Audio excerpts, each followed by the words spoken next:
उत्तर प्रदेश की ज्योति मौर्या के बाद बिहार में एक से बढ़कर एक सनसनीखेज निकलकर सामने आ रही है। वही खबर बिहार के बेगूसराय से आ रही है, जहां एक पति ने अपने पत्नी को शादी के बाद जमीन बेचकर जीएनएम की पढ़ाई कराई। वही पढ़ाई पूरी होते ही सनम बेवफा हो गई।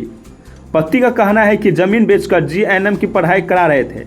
वही पढ़ाई पूरा होते ही पत्नी को लग गई नौकरी, लेकिन पढ़ाई पूरी करने के बाद पत्नी का तेवर ऐसे बदल गई कि अब उसने पति और ससुराल वाले के साथ रहने से साफ साफ इनकार कर दिया है। इतना ही नहीं, आरोप है कि बहू ने अपने पिता और भाई को 15 जून को ससुराल में बुलाया और सास परिवार वाले के साथ गाली गलौज की। इसके बाद हथियार के बल पर घर में रखा सारा सामान, जेवरात और नकदी लेकर मैके चली गई। घटना के काफ़ी दिनों के बाद सास ने अपनी बहू और बहू के पिता भाई पर छौड़ाही थाना में 10 जुलाई को प्राथमिकी दर्ज कराई है।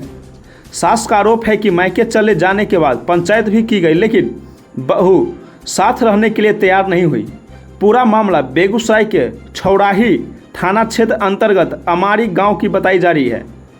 नौकरी मिलते ही पति और ससुराल को लगाया किनारे। सास अमारी गांव निवासी बलकेश्वर महतो के एकलौते पुत्र प्रिंस आनंद की शादी 24 अप्रैल 2019 को समस्तीपुर जिला के विभूतिपुर थाना क्षेत्र अंतर्गत पतेलिया बदिया निवासी राजेंद्र कुमार महतो की पुत्री मनीषा से हुई थी। इंटर पास मनीषा जब ससुराल आई तो अपने पति और सास के सामने जीएनएम कोर्स करने की इच्छा जताई, जिसके बाद पति और ससुराल वालों ने कुछ कर्ज उठाया और बहू का एडमिशन पंजाब के अजीत नर्सिंग इंस्टीट्यूट में 2019 में ही करवा दिया। ससुराल वाले ने अपना ज़मीन बेचकर कोर्स पूरा करवाया। वही पढ़ाई के दौरान मनीषा कभी घर पर तो कभी मायके में रहती थी। सिर्फ परीक्षा देने पंजाबी जाती थी। इसी बीच 14 नवंबर 2021 को उसे एक पुत्री भी रक्षिता आनंद हुई। इस दौरान मनीषा ने समस्तीपुर और खगड़िया में कुछ काम भी किया। दिसंबर 2023 में जीएनएम की पढ़ाई पूरी होते ही मनीषा ने अपने पति के साथ रहने से साफ तौर पर इनकार कर दिया। इसके बाद दोनों के बीच विवाद होने लगा। कई बार पंचायत भी लगी, लेकिन कोई निष्कर्ष नहीं निकाला।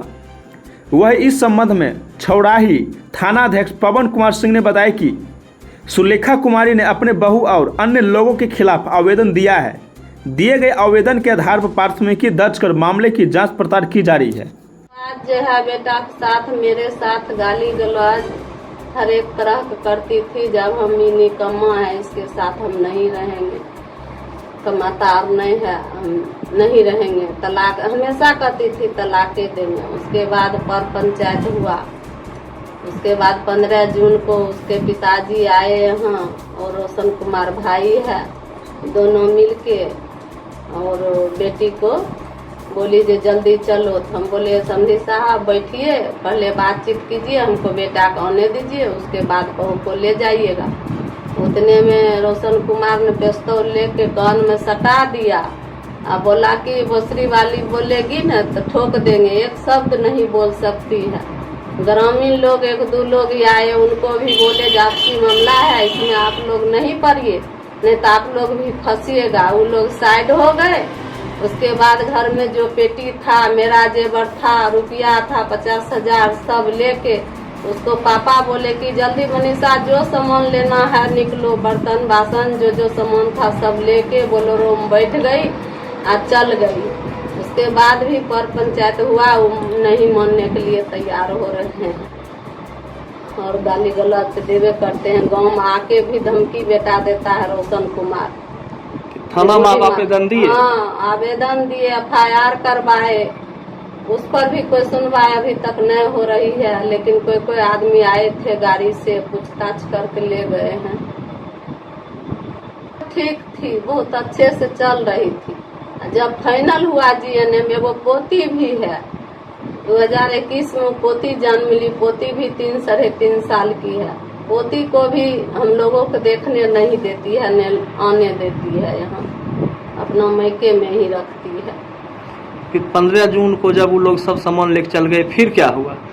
फिर क्या हुआ, हम आवेदन लगाए तब दौड़ बगहा थाना में किए। उसके बाद ये जो है पवन सिंह प्रभारी हैं, उनको बहुत रिक्वेस्ट किए जो मेरे बेटा को 1 जून को बुला लिया, फुसला के बहुत मार मारा है, 112 को हवाला कर दिया। तो मेरे बेटा को फोन करके नहीं बुलाया? हाँ, नहीं फोन पर गाली 1 जुलाई को वो लोग बुला लिया फोन करके। किसको? हमको बेटा प्रिंस आनंद को बुला कर वहाँ ससुर पत्नी साला सब मिलकर बहुत मार मारा।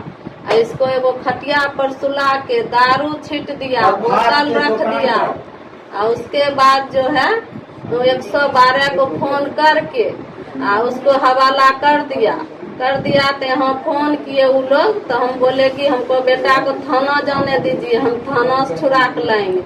वो लोग घुसपैठी करके रुपया पैसा आधार स्थान छोड़ा के वो आवेदन लिखा के हमको बेटा से जबरदस्ती साइन करवा लिया। 2 दामाद है, हीरालाल कमलेश कुमार, सबसे जबरदस्ती साइन करवा लिया जी लोग को हम सही सलामत भेज रहे हैं। लेकिन मेरा बेटा कितना मार था जो होश नहीं था। मेरा दामाद लेके वो अपना घर पर चल गया 8 बजे रात को। 2 तारीख को तब विभूतिपुर थाना में जाके अंजूरी बनवाया, इलाज करवाया। 3 तारीख को विभूतिपुर थाना में आवेदन लगा के तब यहाँ आया, तब फिर छौराही थाना में हम FIR करवाए। अभी हम ये बात कैसे कहेंगे जब मेरा घर उजड़ गया है? तो पदाधिकारी लोग ग्रामीण लोग ने जो फैसला करेंगे वही न मानेंगे। वो तो आप मेरे लायक रही नहीं न, हम तो उनके लायक रहे नहीं, तब न गाली गलौज की, घर का सारा सामान लूट के चल गई। हो सकता है।